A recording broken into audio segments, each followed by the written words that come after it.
જો હવે આપણે આજના દિવસે આપણા અર્થશાસ્ત્ર નો જે આલેખ જે છે એને આપણે સમજીએ બરોબર રીતે, તો સૌપ્રથમ આપણા અર્થશાસ્ત્ર ના છેલ્લા ઘણા 5 વર્ષોથી આપણે જોઈએ તો આપણા અર્થશાસ્ત્રમાં આલેખ બે ટાઈપના મોસ્ટલી પૂછાતા હોય છે. એમાં સાદો સ્તંભ આલેખ અને પાસ પાસેનો સ્તંભ આલેખ, એ લગભગ બે માંથી એક વારાફરતી પૂછાતું હોય છે. સ્તંભ આલેખ એક સાદી સ્તંભ આકૃતિ અને બીજું પણ સ્તંભ આકૃતિનો જ પ્રકાર છે પાસ પાસેની સ્તંભ આકૃતિ. તો આજે આપણે જે જોવાના છીએ એ છે સાદી સ્તંભ આકૃતિ. જો નામ ઉપરથી જ આપણને ખબર પડે કે આ પ્રકારના આલેખમાં સ્તંભ હશે. સ્તંભ બરાબર, એક એક માહિતીનો એક એક સ્તંભ હશે. સાદી રીતે આપણે સમજીએ તો સ્તંભ આકૃતિ એને જ કહેશું કે જે ચિત્ર દેખાય, જે આકૃતિ બનશે એ આકૃતિમાં સ્તંભ હશે. બરાબર, પછી આવા ટાઈપની આકૃતિ તમે ઘણી જગ્યાએ જોઈ હશે અને આપણને એ પણ ખબર હોવી જોઈએ કે આ જે સ્તંભ જે છે નાના મોટા સ્તંભ કેમ, પછી દરેક સ્તંભ જે છે એ એક જ સાઈઝના, એક દરેક સ્તંભની પહોળાઈ સરખી જ કેમ. બરાબર, તો એ અમુક બાબતો જે છે એ સાદી સ્તંભ આકૃતિ દોરતી વખતે જે છે યાદ રાખવાની હોય છે. તો સૌથી પહેલા તો આપણે કોઈ પણ આલેખ તૈયાર કરતા હોઈએ, આલેખ બનાવતા હોઈએ, તો સૌ પ્રથમ તો આપણે શું નક્કી કરવું જોઈએ કે ઓ એક્સ ધરી અને ઓ વાય ધરી. બરાબર, તો ઓ એક્સ ધરી ઉપર માહિતી શું આવશે અને ઓ વાય ધરી ઉપર માહિતી શું આવશે એને સમજવાનું રહ્યું. બરાબર, પછી નક્કી થઈ ગયા પછી ઓ એક્સ ધરી અને ઓવાય ધરી પર કઈ બાબતો આવે એ નક્કી થયા પછી આપણે સ્કેલને જોતા હોઈએ છીએ. યાદ રાખજો, હંમેશા કોઈ પણ આલેખની અંદર આપણા અર્થશાસ્ત્રના આલેખમાં ઓ એક્સ ધરી પર શું આવશે? યાદ રાખજો, સમયગાળો હોય છે. આપણા અર્થશાસ્ત્રના આલેખની વાત કરું છું. સમયગાળો અથવા પ્રદેશ, બરાબર, એ જ દર્શાવવામાં આવતું હોય. સમય હોય તો એ હંમેશા ક્યાં આપણે દર્શાવશું? ઓ એક્સ ધરી ઉપર દર્શાવશું. હવે આ સમય જે છે દિવસમાં પણ હોઈ શકે, બરાબર, કલાકમાં પણ હોઈ શકે છે, પછી મંથમાં પણ હોઈ શકે છે અને વર્ષમાં પણ હોઈ શકે છે. તો મોસ્ટલી આપણા અર્થશાસ્ત્રના આલેખમાં સમય જે છે એ વર્ષમાં જ દીધેલું હશે. બરાબર, પછી ઓવાય ધરી ઉપર શું આવે? તો ઓવાય ધરી ઉપર ચલ આવશે. બરાબર, જે સમયગાળો છે એ અને પ્રદેશ જે છે, બરાબર, સમયગાળો અને પ્રદેશ જે છે જે ઓ એક્સ ધરી ઉપર દર્શાવવામાં આવે છે તો એ ચલ છે સ્વતંત્ર ચલ. કયો ચલ? સ્વતંત્ર ચલ. બરાબર, હવે એના સિવાયની જે આંકડાકીય માહિતી આ આપેલી છે કોષ્ટકમાં, બરાબર, જેના ઉપરથી આપણે આલેખ બનાવવાનો છે, તો એના સિવાયની જે માહિતી જે છે એ બીજો ચલ છે. સમયગાળો અથવા પ્રદેશ જે છે એ પહેલો ચલ છે, જ્યારે એના સિવાયની જે બીજી આંકડાકીય માહિતી આપેલી છે આપણા પ્રશ્નપત્રમાં અથવા ચોપડીમાં, બરાબર, આંકડાકીય માહિતી આપેલી છે, તો એ બીજો ચલ છે અને એ બીજા ચલને આપણે પરતંત્ર ચલ કહીએ છીએ. અને પરતંત્ર ચલ જે છે એ ઓવાય ધરી ઉપર હોય છે. યાદ રાખો, ઓવાય ધરી પર શું આવે? પરતંત્ર ચલ.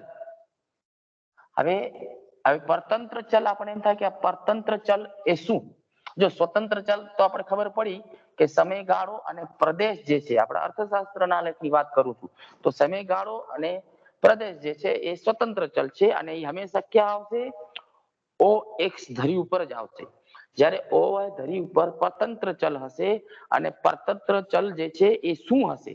પરતંત્ર ચલની જે ઉદાહરણ આપો તો પરતંત્ર ચલમાં દાખલા તરીકે વસ્તીના આંકડા હોય. ઉદાહરણ તરીકે લઈ શકીએ ઉદાહરણ ગરીબીના આંકડા, પછી બેરોજગારીના આંકડા, બરાબર, પછી વસ્તીના આંકડા, પછી જન્મ દરના આંકડા, મૃત્યુ દરના આંકડા, બરાબર, પછી આયાત અથવા નિકાસ એની ડિટેલ, પછી આવક અથવા ખર્ચા. આ શું છે? આ બધા ચલ છે. આ બધા શું છે? ચલ છે. પણ એ કેવા ચલ છે? કોઈ એક મને જવાબ આપશે? આ કેવા ચલ કહેવાય? ઓવાય ધરી ઉપર દર્શાવવામાં આવતી માહિતી જે છે એ પરતંત્ર ચલ છે. અને એ કેવો ચલ કહેવાય? જવાબ આપો કોઈ એક મને. કયા ચલ કહેવાય? કોઈ એક જવાબ આપશે? અવાજ સાંભળો છો મારો? અવાજ સાંભળો છો? મને રિપ્લાય આપશો? કોઈ એક મને હા જવાબ સર. આપો. Very good. તો આ જે છે એ પરતંત્ર ચલ છે. કયા? તો ગરીબીના ડેટા આપેલા હોય. આપણી જો આંકડાકીય માહિતી આપેલી છે એમાં ગરીબીના આંકડા દીધેલા હોય કે જે અમુક સમયગાળામાં ગરીબી કેટલી હતી, ગરીબીમાં ઘટાડો થઈ રહ્યો છે વખતો વખત. એવી જ રીતે બેરોજગારીના અલગ અલગ વર્ષોની સામે બેરોજગારી કેટલી હતી, તો એ બેરોજગારીના આંકડા જે છે, ગરીબીના આંકડા છે, પછી વસ્તીના આંકડા છે, જન્મ દરના આંકડા છે, મૃત્યુ દરના આંકડા છે, આયાત નિકાસ, આવક, ખર્ચ, માંગ, પુરવઠો, બરાબર. તો આ જે ચલ કહેવાય અને એ ચલ છે પરતંત્ર ચલ. અને એ હંમેશા કઈ ધરી ઉપર આવશે? ઓ વાય ધરી ઉપર આવશે, બરાબર. તો ઓ એક્સ ધરી અને ઓ વાય ધરી વિશે આપણે સમજ મેળવી. હવે પછીનો જે મુદ્દો જે છે આપણે એ સમજવાનું રહ્યું કે સ્કેલ માપ જે છે, આપણે બે ધરી નક્કી કરી નાખી કે ઓ એક્સ ધરી ઉપર આ આવે ને ઓ વાય ધરી ઉપર આ આવે. હવે સ્કેલ જે છે એ સ્કેલ જોવું પડે, બરાબર. તો સ્કેલ જે છે એ આપણી બુદ્ધિ ઉપર આધાર રાખે છે. સ્કેલ કેવી રીતે નક્કી કરવું? સ્કેલ માની લો કે સાદી સ્તંભ આકૃતિ બનાવતા હોઈએ ત્યારે સ્કેલ જે છે એમાં ખાસ કરીને ઓ વાય ધરી ઉપર કેવી રીતના સ્કેલ દર્શાવી શકાય? કઈ ધરી ઉપર? ઓ વાય ધરી ઉપર સ્કેલ જે છે આપણે લખીએ છીએ, ધરી પર સ્કેલ જે દર્શાવીએ છીએ એ આપણી બુદ્ધિ ઉપર આધાર રાખે છે કેટલો સ્કેલ રાખવો, બરાબર. દાખલા તરીકે માની લો કે આખી માહિતી જે છે, માની લો કે વસ્તીના જે ડેટા જે છે, વસ્તીના ડેટા આપેલા છે, એ ડેટા સૌથી ઓછામાં ઓછી વસ્તીની માહિતીમાં માની લો કે 23.1 કરોડ જે છે, સૌથી નાનામાં નાની સંખ્યા માની લો કે વસ્તીમાં જે આંકડા આપેલા છે એમાં સૌથી નાનામાં નાની સંખ્યા છે 23.1 કરોડ, બરાબર. અને એ માહિતી માની લો કે 1901 ની છે, બરાબર. અને સૌથી મોટામાં મોટી આંકડાકીય માહિતી માની લો કે 121 કરોડ છે, બરાબર. 121 કરોડ. તો અહીં આ આંકડાકીય માહિતી માની લો કે 2011 ની છે. ઓકે. 23.1 કરોડ માની લો કે 1901 ની આંકડાકીય માહિતી છે. 121 કરોડ એ જે છે એ માની લો કે 2011 ની આંકડાકીય માહિતી છે. આ સમગ્ર કોષ્ટક આપેલો છે. 1901 થી કરીને 2011 સુધી આંકડાકીય માહિતી આપેલી છે. હવે આપણે સ્કેલ નક્કી કરવાનું છે. તો સ્કેલ નક્કી કરવા માટે માની લો કે ઓવાય ધરી ઉપર કઈ રીતના સ્કેલ લખવું? તો મેં તમને શું કીધું કે સૌ પ્રથમ આંકડાકીય માહિતીમાં સૌથી નાનામાં નાની સંખ્યા જુઓ. તો સૌથી નાનામાં નાની સંખ્યા 23.1 કરોડ છે અને સૌથી મોટામાં મોટી સંખ્યા જુઓ તો 121 કરોડ છે. હવે બંનેનો રાઉન્ડ ફિગર લઈ લો, મતલબ કે 23.1 કરોડ નો રાઉન્ડ ફિગર તો 20 કરોડ આપણે લઈ લઈએ અને 121 કરોડ નો રાઉન્ડ ફિગર આપણે માની લો કે 130 કરોડ લઈ લઈએ. કેટલા? અહીં 20 કરોડ, અહીં 130 કરોડ એ રાઉન્ડ ફિગરમાં લીધું. તો ટૂંકમાં સમગ્ર આંકડાકીય માહિતી જે છે વધુમાં વધુ આપણને કેટલી જરૂર પડશે ઓવાય ધરી ઉપર? ઓવાય ધરી ઉપર વધુમાં વધુ આંકડાકીય માહિતી કેટલી જરૂર પડશે? તો 130 કરોડ, બરાબર. 130 કરોડ આપણે ઉપર ઓવાય ધરી ઉપર લખશું તો બધા ડેટા જે છે, બરાબર, પહેલી આંકડાકીય માહિતી કરી અને છેલ્લી આંકડાકીય માહિતી સુધીના બધા ડેટા જે છે ઓવાય ધરીમાં સમાઈ શકે છે, બરાબર. એટલે આપણે સ્કેલ કેવી રીતે નક્કી કરવું? તો એના ઉપરથી જો 0 થી કરી આખી સમગ્ર માહિતી જે છે, સમગ્ર આંકડાકીય માહિતી જે છે એ કેટલામાં ફેલાયેલી છે, સમગ્ર આંકડાકીય માહિતી જે છે 0 થી કરી ને 121 એને રાઉન્ડ ફિગરમાં લઈ લીધું તો 130 કરોડ માં સમાયેલી છે. એમ કહેવાય ને કે 0 થી 130 કરોડ માં સમગ્ર માહિતી જે છે એ સમાવેશ થયેલ છે. એટલે સમગ્ર જે ડેટા જે છે આપણા કોષ્ટકમાં માની લો કે આપેલા છે. સૌથી નાનામાં નાની સંખ્યા 23.1 કરોડ છે, સૌથી મોટામાં મોટી સંખ્યા 121 પોઈન્ટ જે પણ હોય 1 કરોડ છે, 121 કરોડ છે માની લો. તો સમગ્ર આંકડાકીય માહિતી રાઉન્ડ ફિગરમાં લઈએ તો 0 થી કરી અને 130 કરોડની વચ્ચે ફેલાયેલી છે. હવે આપણે સ્કેલ મેન નક્કી કરવાનું છે. તો OY ધરી ઉપર સ્કેલ લેશું તો 1 સેન્ટીમીટર અથવા 2 સેન્ટીમીટર જેવી રીતના આપણા ગ્રાફ પેપર ની સાઈઝ શું છે એ પ્રમાણે આપણે સ્કેલ તૈયાર કરી શકીએ છીએ.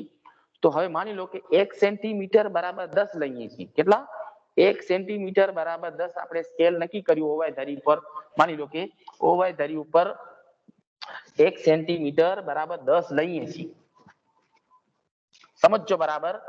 OY ધરી ઉપર 1 સેન્ટીમીટર બરાબર 10 કરોડ બરાબર એ રીતના આપણે માહિતી લઈએ છીએ.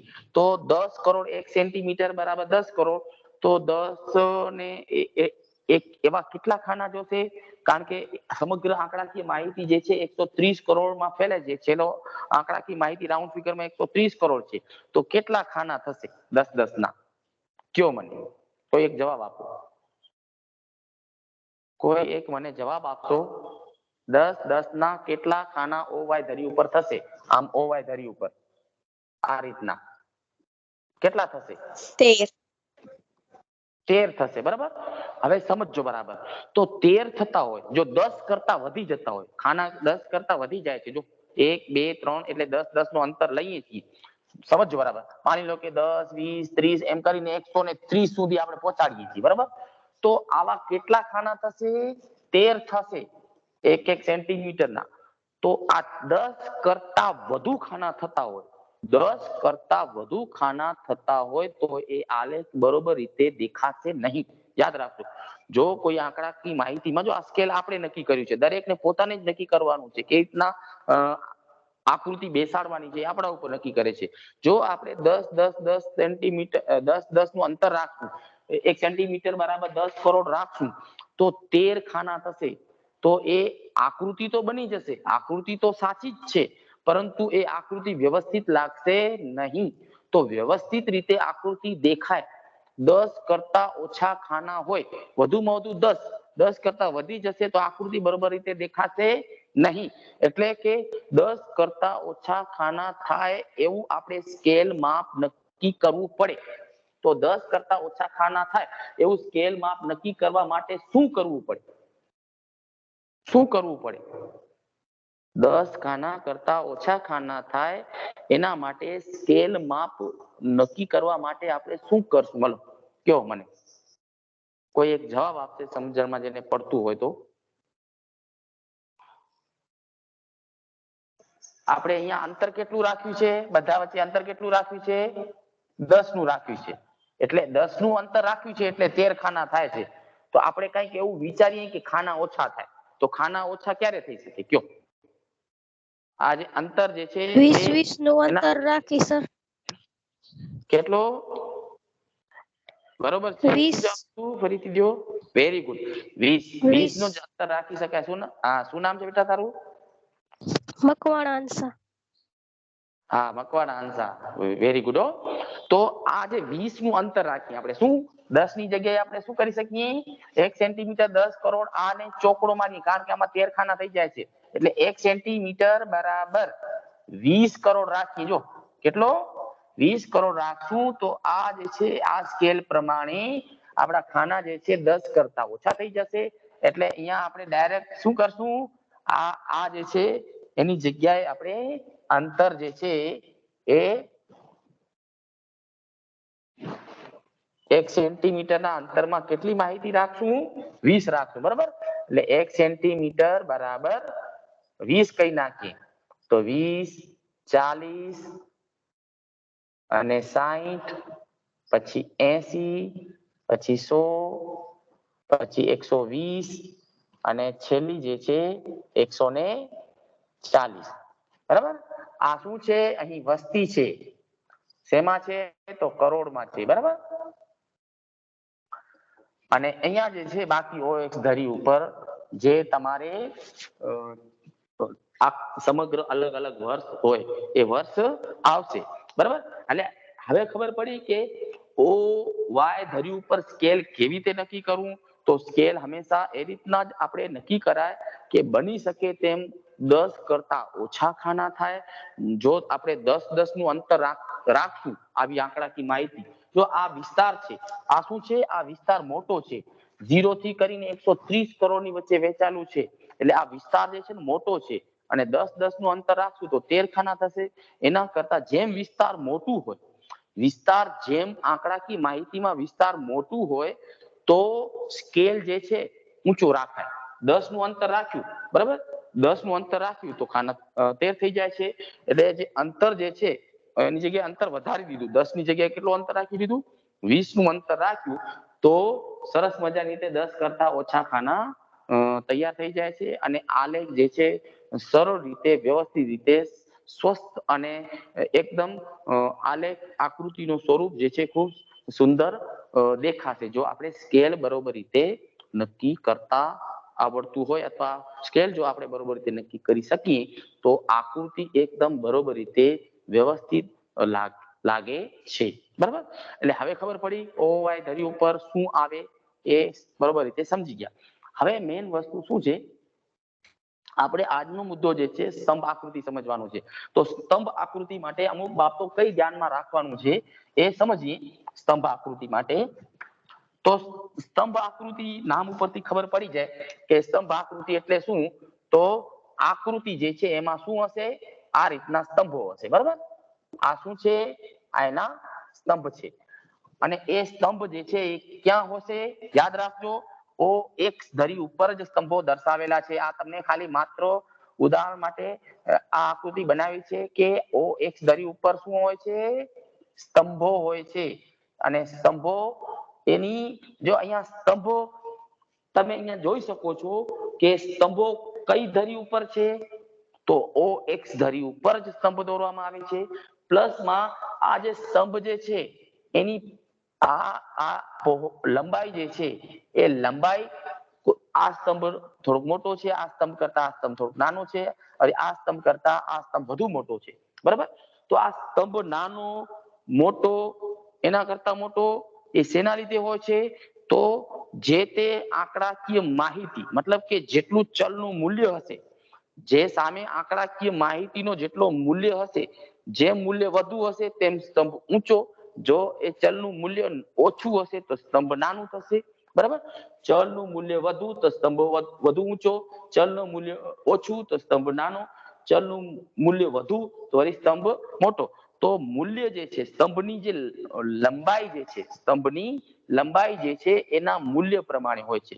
આપણી રીતે સ્તંભ જે છે લાંબા ટૂંકા રાખી શકતા નથી. સ્તંભની લંબાઈ જે છે એના મૂલ્ય પ્રમાણે, મૂલ્ય મતલબ એની આંકડાકીય માહિતી પ્રમાણે એના સ્તંભની લંબાઈ થાય છે.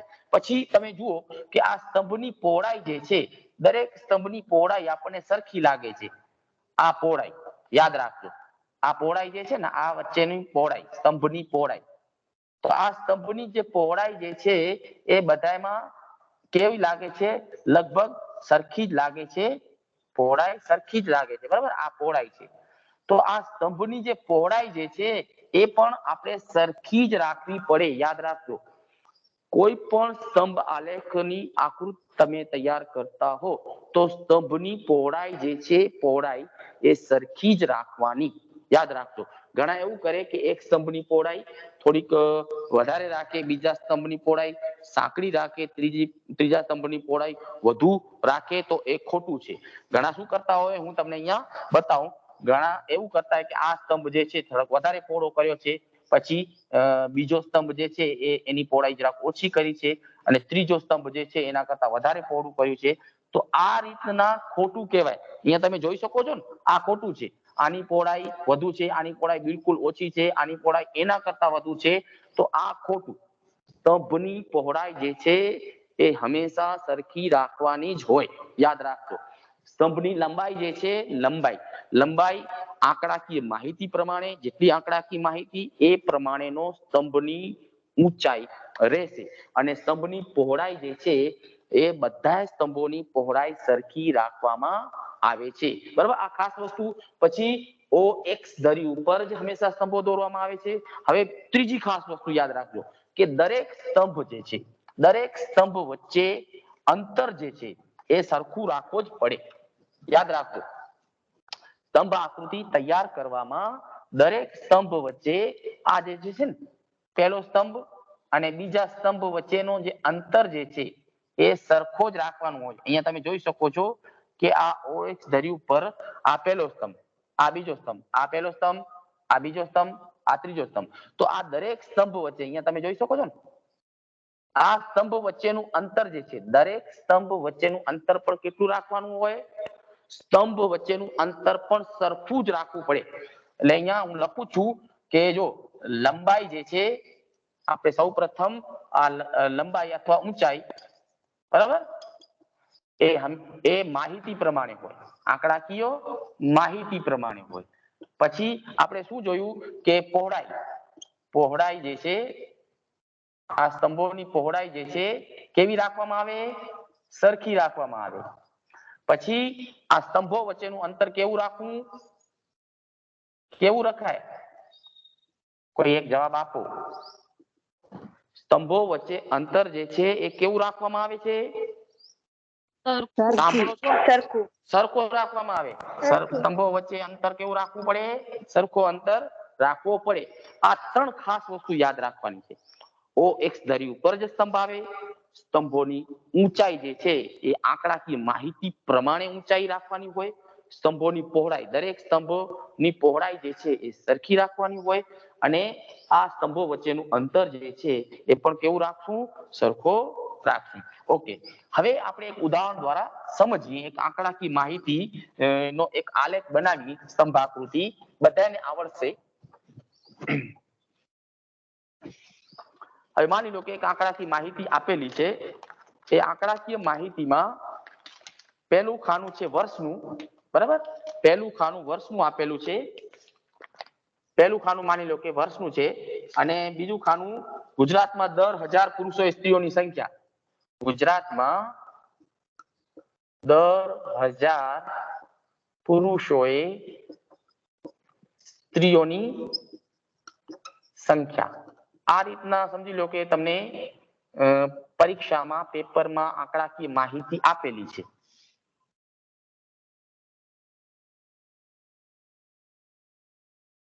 માની લો કે આ વર્ષનું ખાનું છે ઉપરનું અને આ બાજુ દર 1000 પુરુષો સ્ત્રીઓની સંખ્યા છે. વર્ષમાં માની લો કે પહેલે છે 1901, પછી બીજું છે 1931, ત્રીજું છે 1961, ચોથું છે 1991, પછી 2001 અને છેલ્લે 2011, બરાબર. ઓકે, આ વર્ષમાં 1901, 1931, 1961, 1991, 2001 અને 2011 બધાને ક્લિયર દેખાય છે? મને જવાબ આપશો? હા સર. Very good. જો 1901 માં દર 1000 પુરુષોએ સ્ત્રીઓ કેટલી હતી? 954. પછી 1931 માં છે 945. પછી 1961 માં છે ગુજરાતમાં 936. દર 1000 પુરુષોએ સ્ત્રીઓની સંખ્યા છે. જો ગુજરાતમાં દર 1000 પુરુષોએ સ્ત્રીઓની સંખ્યા છે. 1000 પુરુષો 1901 માં 954, 1931 માં 945, 1961 માં 936, 1961 માં સોરી 936 નથી પણ 940 છે. 1991 માં 936 છે. પછી અહીંયા 921 છે અને છેલ્લે 918 છે. યાદ રાખજો, 2011 માં દર 1000 પુરુષો સ્ત્રીઓની સંખ્યા ગુજરાતમાં, ભારતમાં નહીં, ગુજરાતમાં. આ રીતના માહિતી આપેલી છે. હવે એના ઉપરથી આપણે શું કરવાનું છે? સ્તંભ આકૃતિ બનાવવાની છે. હવે આપણે શું શીખ્યા હમણાં થિયરીમાં કે સૌ પ્રથમ સાદી સ્તંભ આકૃતિ તૈયાર કરવા માટે પહેલે આંકડાકીય માહિતીને બરોબર રીતે વાંચવું. વાંચી લીધું, આપણે ખબર પડી કે OX ધરી ઉપર શું આવશે અને OY ધરી ઉપર શું આવશે એ નક્કી કરવું. તો અહીં મેં તમને શું કીધું છે કે OX ધરી ઉપર શું આવશે, હંમેશા નિયમ શું છે OX ધરી ઉપર આપણા અર્થશાસ્ત્રના આલેખમાં સમયગાળો. વેરી ગુડ, સમયગાળો. મતલબ કે આ વર્ષ જે છે વેરી ગુડ, તો આ વર્ષ જે છે એ ક્યાં આવશે OX ધરી ઉપર. નક્કી કરી લીધું કે આ વર્ષ જે છે એ OX ધરી ઉપર લેશું. પછી બાકીનું જે ચલ હોય એ ક્યાં આવે, હંમેશા બાકીનું જે પણ હોય એ OY ધરી ઉપર આવે. તો બાકીનું જે ચલ જે છે OY ધરી ઉપર એ શું છે, સ્ત્રીઓની સંખ્યા છે. શું છે, સ્ત્રીઓની સંખ્યા છે. તો એ સ્ત્રીઓ છે, પુરુષોની સંખ્યા, સ્ત્રીઓની સંખ્યા, જન્મદર, મૃત્યુદર, ગરીબી, બેરોજગારી, વસ્તી, બરાબર, એની આંકડાકીય માહિતી એટલે કે બાકીના બધા ચલ જે છે OY ધરી ઉપર આવે. તો અહીં તમને બરોબર રીતે ખબર પડી કે OX ધરી ઉપર શું લેશું અને OY ધરી ઉપર શું લેશું. આંકડાકીય માહિતીને બરોબર રીતે રીડ કરી, અવલોકન કરી અને નક્કી કરવું OX ધરી પર શું આવે અને OY ધરી પર શું આવે. હવે એટલી ખબર પડી, હવે આપણે સ્કેલ નક્કી કરશું, બરાબર. OY ધરી ઉપર ખાસ કરીને 1 સેન્ટીમીટર બરાબર કેટલું રાખવું. તો મેં તમને શું કીધું હતું, કોઈ પણ OY ધરી ઉપર જ્યારે સ્કેલ નક્કી કરો તો સૌથી નાનામાં નાની સંખ્યા અને સૌથી મોટામાં મોટી સંખ્યા, બરાબર, એટલે કે નાનામાં નાની સંખ્યાને શું કહેવાય, L કહેવાય, લોવેસ્ટ સંખ્યા. અને સૌથી મોટામાં મોટી સંખ્યા કઈ છે, હાઈએસ્ટ, H, બરાબર. એટલે આ છે અધસીમા અને આ છે ઉધ્વસીમા, એમ કહેવાય ને. આ સૌથી નાનામાં નાનો પ્રાપ્તાંક છે ને આ સૌથી મોટામાં મોટો પ્રાપ્તાંક. ધોરણ 10 માં તમે આલેખ શીખેલા છો આંકડાકીય માહિતીના, બરાબર. તો જો સૌથી નાનામાં નાનો પ્રાપ્તાંક એટલે કે નાનામાં નાની સંખ્યા છે 918. સૌથી મોટામાં મોટી સંખ્યા કઈ છે, 954. OY ધરી ઉપર શું સ્કેલ નક્કી કરશું, કેવી રીતે કેટલા ખાના બને એ આપણે નક્કી કરીએ છીએ. તો ટૂંકમાં એમ કહી શકાય કે 918 જે છે અહીંયાથી કરીને 954 સુધી માહિતી ફેલાયેલી છે. 918 થી 954. હવે રાઉન્ડ ફિગરમાં લઈ લઈએ, આપણે ડાયરેક્ટ રાઉન્ડ ફિગરમાં લઈ લઈએ. અહીંયાથી માની લો કે 900 લઈ લઈએ. કેટલા, 900 લઈ લઈએ. અને અહીંયા કેટલા, 954 જગ્યાએ 960, બરાબર. 900 ને 960, વેરી ગુડ. તો આ જે છે ને આ પ્રમાણે આપણે રાઉન્ડ ફિગરમાં લઈ લઈએ. તો આખી સમગ્ર માહિતી કેટલા, એનો અંતર કેટલો છે, 60 નો. કેટલો, 900 થી 960 વચ્ચે ફેલાયેલી છે, એટલે અંતર કેટલો થઈ ગયો, 60 નો. તો 60 એટલે આપણે 5 5 ના રાખશું. 60 ના 5 5 રાખશું તો કેટલા થાય, ખાના કેટલા થાય. જો 5 5 નું અંતર રાખશું તો 900 થી કરી અને 900 થી 960 સુધી પહોંચાડશું તો 905, 910, 915, 920 એવી રીતે રાખશું તો કેટલા ખાના થાય, 12 ખાના થશે. કેટલા, 12 ખાના થશે. તો અંતર કેટલું રાખશું, 5 નું અંતર રાખશું. 10 નું રાખો. હા, 1 સેન્ટીમીટર બરાબર 5 નું રાખશું તો બરોબર રીતે આલેખ તૈયાર થશે નહીં. પણ 1 સેન્ટીમીટર બરાબર કેટલું રાખશું, 10 નું અંતર રાખશું તો 10 નું અંતર રાખશું તો 6 ખાના તૈયાર થાય, બરાબર. એટલે 60 જે છે તો એના 1 સેન્ટીમીટર બરાબર 5 રાખવું. જો 60 ને 5 વડે ભાગી તો કેટલા ખાના થાય, 12. પરંતુ એ જ 60 ને આપણે 10 વડે ભાગી, જો આ 5 જે છે અંતર છે, 10 છે એ અંતર છે, બરાબર. જો 10 વડે રાખશું તો ખાના કેટલા થશે, 6, બરાબર. જેટલું અંતર હોય શું યાદ રાખવાનું કે સૌથી પહેલા તો અંતર કાઢી લેવાનું, કેટલા સુધી ફેલાયેલી છે. અને એને માની લો કે 5 વડે ભાગી તો કેટલા ખાના થાય છે એ આવી જાય. 5 વડે ભાગી તો 12 ખાના થાય. અને 10 અંતર રાખવું છે તો 10 વડે ભાગી તો એ પ્રમાણે ખાના તૈયાર થશે. 10 વડે અંતર રાખશું તો 6 ખાના તૈયાર થાય. મેં તમને કીધું છે કે વધુમાં વધુ 10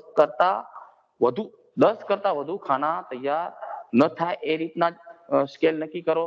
10 કરતા વધુ ખાના તૈયાર થાય એ રીતના કરીએ તો આકૃતિ તો બને છે, પરંતુ આકૃતિ બરોબર રીતે લાગશે નહીં, આકૃતિ વ્યવસ્થિત દેખાશે નહીં. એટલે બની શકે તેમ 10 કરતા ઓછા ખાના રાખી. હવે આ આંકડાકીય માહિતીને હું ભૂસી નાખું છું અને આપણે આલેખ એના ઉપરથી આલેખ તૈયાર કરી નાખી ફટાફટ. બધાને આલેખ તૈયાર કરતા આવડે, એકદમ સિમ્પલ હોય છે આલેખ, એકદમ ઈઝી હોય છે, અઢી ગુણ છે અને વધારે એટલું બધું મથવાનું નહીં.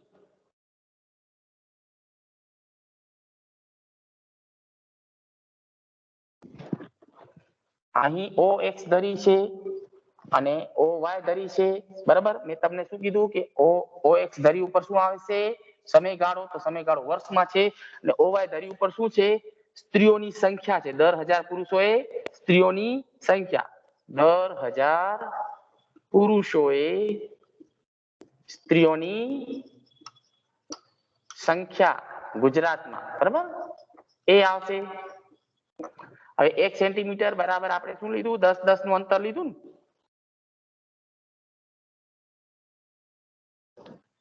તો અહીંયા આપણે 900 થી સ્ટાર્ટ કરીએ. 900 થી કરી, જો માહિતી આંકડાકીય માહિતી રાઉન્ડ ફિગરમાં 900 થી કરીને 960 વચ્ચે છે એટલે 910, બરાબર. 900, 910, પછી 920, 930, 940, 950. અહીંયા કેટલા આવશે? 50. હા, 950 અને છેલ્લે આવશે 960, બરાબર. એ રીતના લઈ લઈએ. ઓકે, બરોબર છે કે નહીં? ખોટું લાગે છે કે બરોબર લાગે છે? સર અહીંયા કેટલા? હા, સાચા છે ખોટા? ખોટા છે. તમે ધ્યાન નથી દોરતા. જુઓ, 10 નું અંતર રાખ્યું છે. આ 0 છે અહીંયા, મતલબ કે 900 થી સ્ટાર્ટ થાય છે. અહીંયા કેટલા આવશે? 910.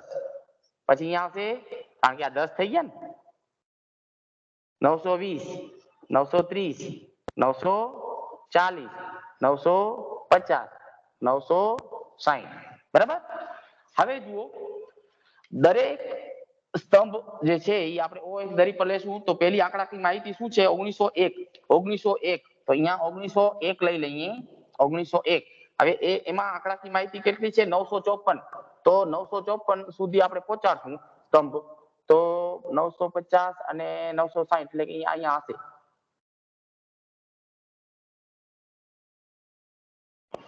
તો અહીં આપણે એક સ્તંભ બનાવી લઈએ.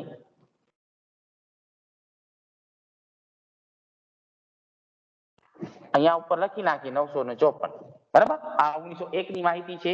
પછી એક સ્તંભ અને બીજા સ્તંભ વચ્ચે અંતર રાખશું. તો આપણે અંતર માની લો કે 0.5 સેન્ટીમીટર કે 1 સેન્ટીમીટર જેટલું અંતર રાખીને બીજી આંકડાકીય માહિતી. પછી 1931 શું છે? 1931 એટલે હું ડાયરેક્ટ ખાલી 31 લખું છું. 1931 ની જગ્યાએ ખાલી 31 લખું છું. અને એ કેટલી છે? 945. તો 950 અને 940 ની વચ્ચે, એટલે અહીંયા હોવી જોઈએ.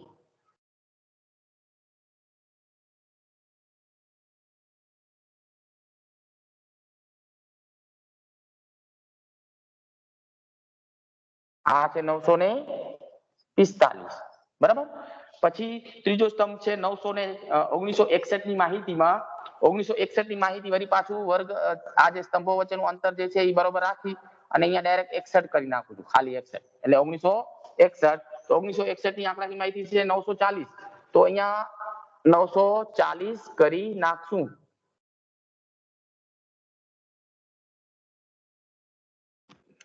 બધાને દેખાય છે અને બરોબર રીતે સમજાય છે? મને જવાબ આપશો. હા સર. ઈઝી છે?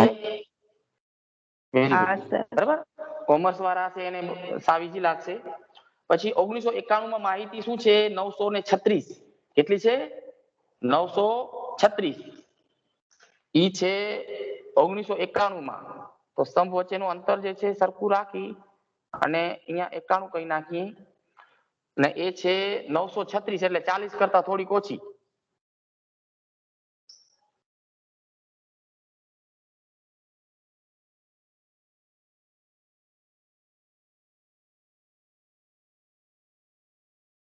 ઉપર લખી નાખી 936, બરાબર. અને પછી જે છે 2001 ની આંકડાકીય માહિતી આપેલી છે. તો અંતર રાખી અને 2001 અહીંયા 2001 લખી નાખું. 2001, બરાબર. 2001 માં છે 921. તો હવે અહીંયા તમે જોઈ શકો છો કે અહીંયા 2001 અને 91 વચ્ચેનું અંતર કેટલો થાય છે? આમ જોઈએ તો 20 વર્ષ થાય છે ને? થાય છે ને? તો અહીંયા બે આડી લીટી કરી શકાય. અને આંકડાકીય માહિતી છે 921, એટલે 920 થી કરીને થોડીક વધારે, એટલે અહીંયા સુધી, બરાબર. 2001 માં 921 અને છેલ્લી આંકડાકીય માહિતી છે 918 2011 માં. તો અહીં પણ જુઓ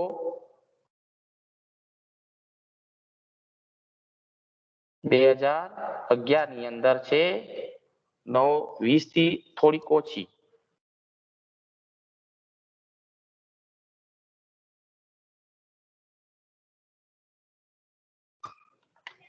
ઓકે, આ થઈ ગઈ આંકડાકીય માહિતી. તો તમે જોઈ શકો છો, જો અહીંયા થોડુંક તફાવત છે. જો આ 91 અને પછી ડાયરેક્ટ 2001 છે, તો 91 પછી 2001 એટલે કેટલા વર્ષનું અંતર છે? અહીંયા જો અહીંયા 30 વર્ષનું અંતર છે, અને અહીંયા જે છે ને 91 થી 2001 વચ્ચે 10 વર્ષનું અંતર છે, એટલે 30 તો બધામાં 30 જોવું જોઈએ ને. એટલે આપણે અહીંયા શું કર્યું છે? આ કાપ્યું છે. શું કર્યું છે? એ નિશાની મૂકવી પડે કે અહીંયા ડાયરેક્ટ 2001 છે, આગળના વર્ષ કાપી લીધેલા છે. પછી અહીંયા પણ જોઈ શકો છો 2001 થી 2011, તો એ વચ્ચે કેટલું અંતર છે વર્ષમાં? 10 વર્ષનું. તો અહીંયા પણ આપણે શું કરાય? આડી લીટી લખવી પડે, અથવા ન લખો તો ચાલે. તો ટૂંકમાં તમે જોઈ શકો છો કે સ્તંભોની પહોળાઈ સરખી દેખાય છે. તમને બધાને સરખી દેખાય છે. આમાં ડિઝાઇન પણ કરી શકો તમે એમાં, બરાબર. આમાં તમે ડિઝાઇન પણ પાડી શકો છો, મતલબ જે તમને ગમે એ રીતના.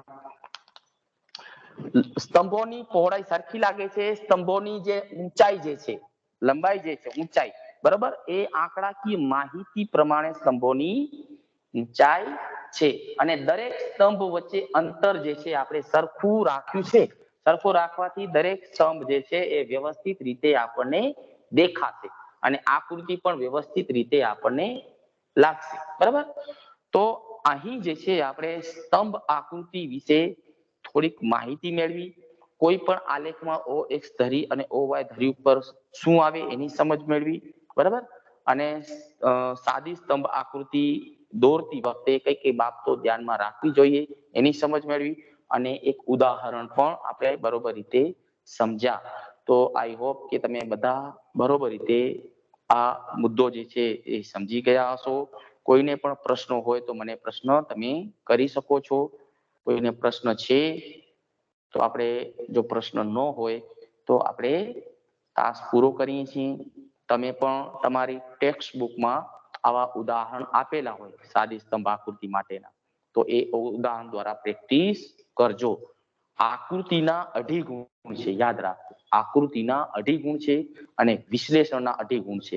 આપણે આકૃતિ બનાવીએ તો એના 2.5 ગુણ છે, અને એની વિશ્લેષણ જે છે, વિશ્લેષણ એટલે સમજાવવાનું કે OX ધરી ઉપર વર્ષ દેવામાં આવેલું છે, OY ધરી ઉપર 10,000 પુરુષો સ્ત્રીઓની સંખ્યા આપેલી છે. 1901 માં 10,000 પુરુષો સ્ત્રીઓની સંખ્યા 954 હતી, જે ઘટી 1931 માં 945 થઈ ગઈ. પછી 1961, 1991, 2001 માં અને 2018 માં દર વખતે પુરુષોની તુલનામાં સ્ત્રીઓની સંખ્યા ઘટી રહી છે. અનુક્રમે 940, 936, 921 અને 918, બરાબર. આમ આ સમગ્ર આંકડાકીય માહિતી ઉપરથી એમ તારણ કાઢી શકાય કે ગુજરાતમાં પુરુષોની તુલનામાં સ્ત્રીઓની સંખ્યામાં સતત ઘટાડો થઈ રહ્યો છે, જે એક સમાજ માટે, અર્થતંત્ર માટે એક સમસ્યા બની રહે છે, બરાબર. તો આ જે શું આ આપણે જે સમજ્યા છે, એટલે એ શું છે? વિશ્લેષણ કહેવાય છે. આ વિશ્લેષણના 2.5 ગુણ, આકૃતિ બનાવી એના 2.5 ગુણ છે, બરાબર. તમને કોઈને પ્રશ્ન હોય તો તમે પ્રશ્ન પૂછી શકો છો, નહીં તો આપણે આ તાસ જે છે એ પૂરો કરીએ છીએ. કોઈને પ્રશ્ન છે હોય તો કહી શકો છો. નથી, બરાબર. તો હવે નેક્સ્ટ ટાઈમ આપણે ઓનલાઈન તાસમાં પાસ પાસેની સ્તંભ આકૃતિ જે છે એને આપણે સમજવાનો પ્રયત્ન કરશું. આવતીકાલે કદાચ બીજો આપણે ઓનલાઈન તાસ પાસ પાસેની સ્તંભ આકૃતિ જે છે એને આપણે સમજશું. Okay, thank you.